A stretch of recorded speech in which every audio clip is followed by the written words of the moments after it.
실망스럽게도 윤석열 대통령이 쌀값 정상화법에 대해서 거부권을 행사했습니다. 대한민국의 식량 주권 포기 선언입니다. 국민 생명과 국가 안보를 위협하는 자충수입니다.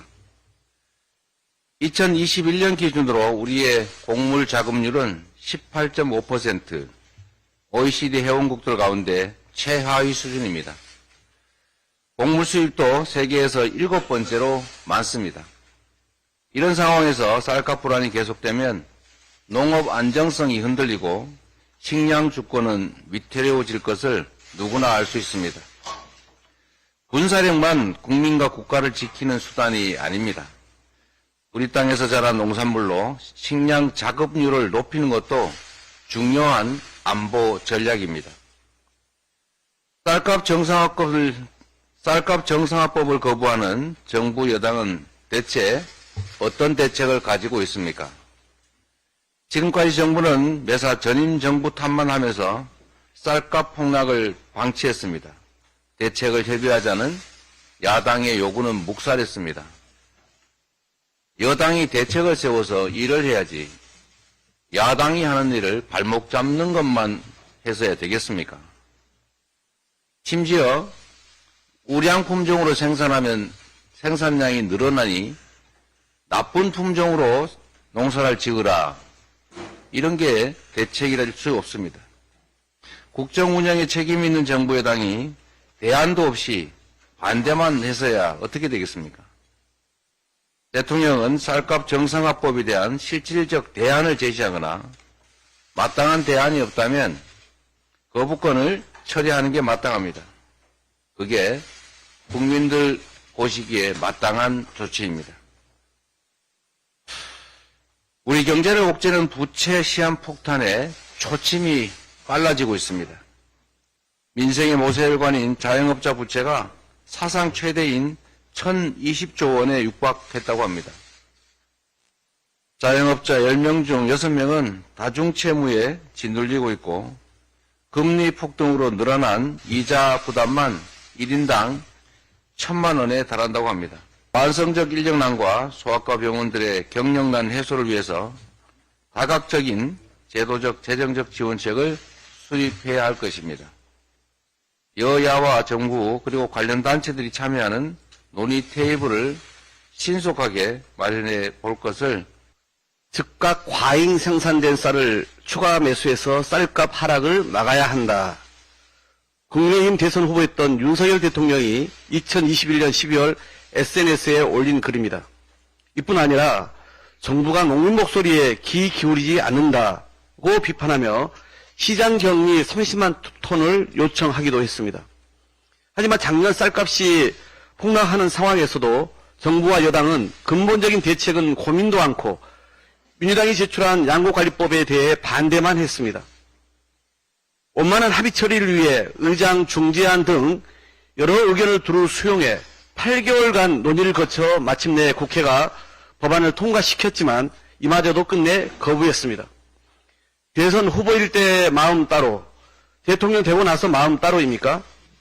윤 대통령 스스로 내걸었던 공약이야말로 표를 의식한 포퓰리즘 아닙니까?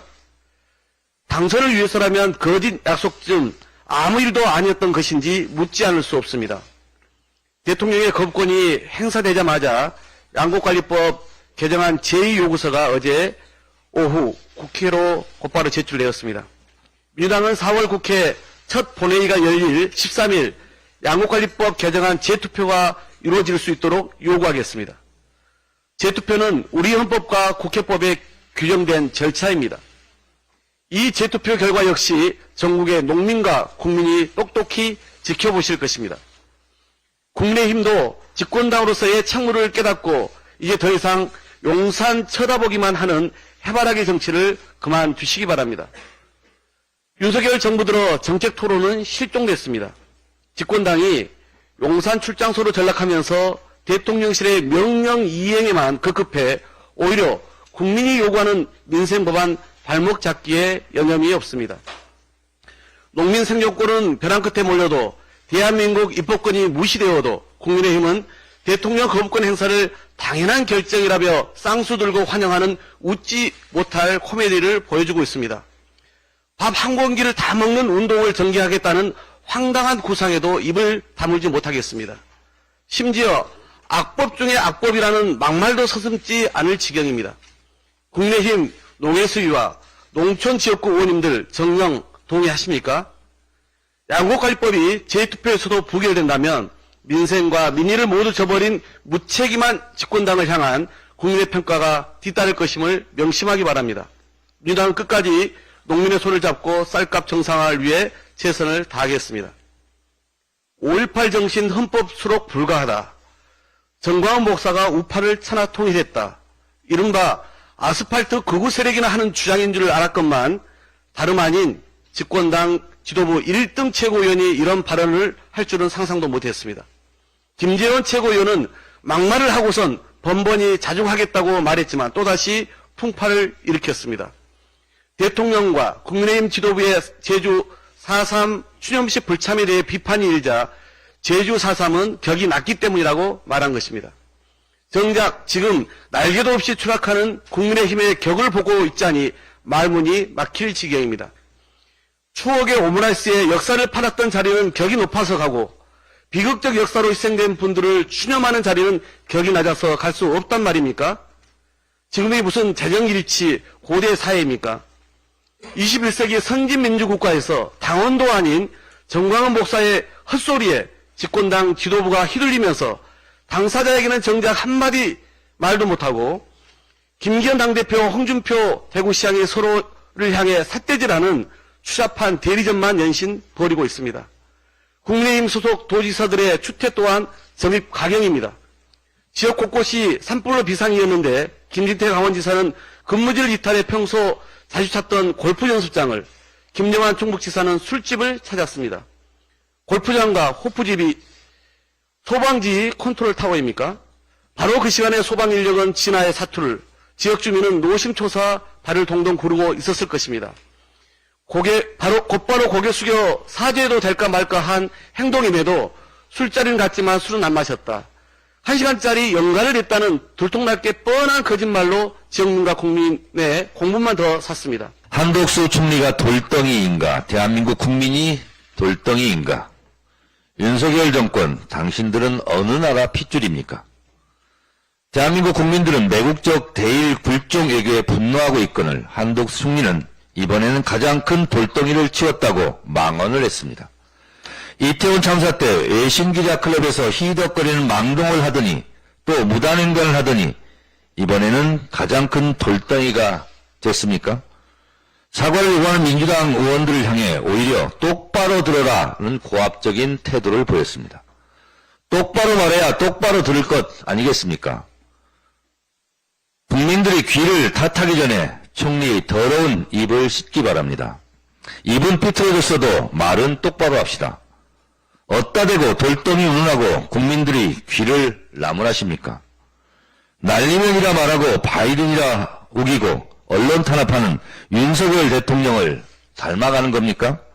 닮을 사람을 닮아야지 총리도 폭망의 길로 가시렵니까?